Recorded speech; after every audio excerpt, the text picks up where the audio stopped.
आदाब नाजरीन, Saiyaara news TV में आपका खैर मकदम है। आइए देखते हैं कुछ अहम खबरें।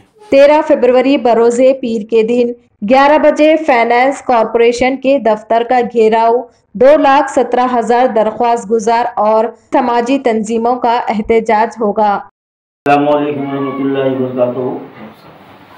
मुअज़्ज़िज़ नाज़रीन इकराम, जैसा कि आप जानते हैं, हमारी रियासती हुकूमत 2023 का बजट जारी कर चुकी है, 23-24 का, और हस्बे साबिक़ की तरह बजट में बहुत सारे चीज़ों को शामिल किया गया है, वादे किए गए हैं और बिल्कुलिया तमाम बजट का बगौर जायज़ा लिया जाए तो ये बात बिल्कुल वाज़ेह हो जाती है कि केसीआर सरकार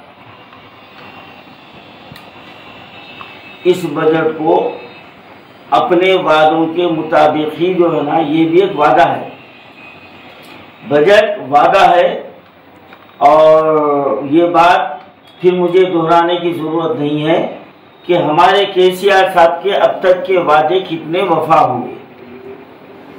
अब उनके वादों की तफसील बड़ी तवील है, लेकिन मैं मुख्तसरन ये कहना चाहता हूँ कि सबसे पहले हमारे केसीआर साहब ने 12% तहफ़्फ़ुज़ात का वादा किया, फिर वक्फ बोर्ड को जुडिशनल पावर का वादा किया गया, और उसके बाद उर्दू को सरकारी ज़बान का दर्जा देने का वादा किया गया, जबकि दूसरी सरकारी ज़बान है, लेकिन उसको जायज़ मुकाम देने का वादा किया गया।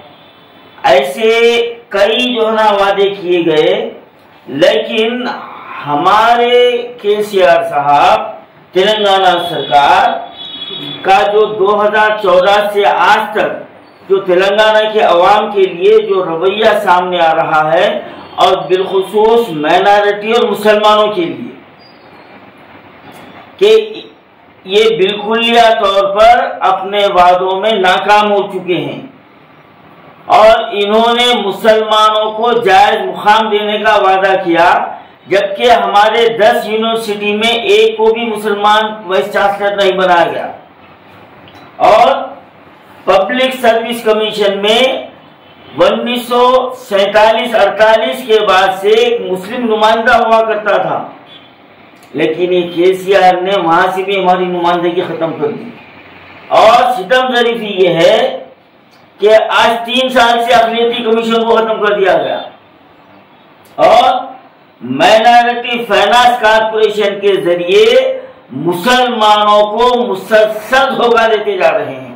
और अब 2,200 करोड़ माइनॉरिटी बजट बोले तो हमारे मुसलमान खुश हो रहे होंगे। ये सिर्फ मुसलमानों के लिए नहीं है, इसमें सिख भी है, ईसाई भी शामिल है इसमें। तो अब ले देके हम मुसलमानों को मिलने वाला क्या है? अब ये हमारे केसीआर साहब मुसलमानों का ये भला करने वाले हैं।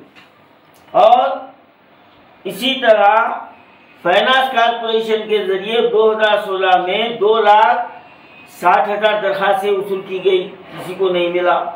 अब 2023-22-23 में 2,17,000 दरखास्तें जो ना वसूल की गई, उनका कोई पुरसानी हाल नहीं है।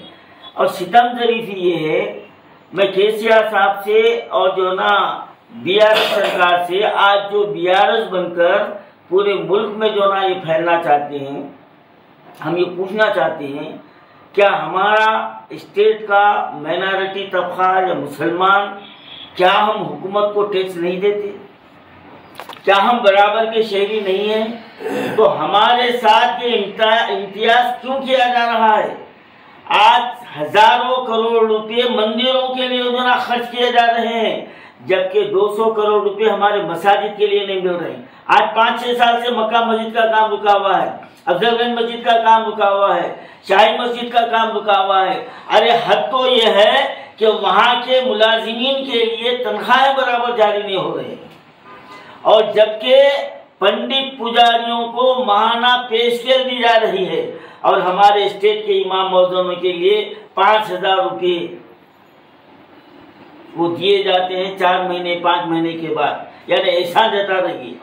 तो केसीआर साहब अब बहुत हो चुका है, ये हम आपसे मुतालबा नहीं कर रहे हैं, आपके वादों को हम याद दिला रहे हैं आपको। और आपने वादा किया था कि चार मीनार के अतराफ जो है ना वहाँ का काम मुकम्मल किया जाएगा। आज आप जाके देख लिया, जू का तो जो है ना वहाँ पर मौजूद है।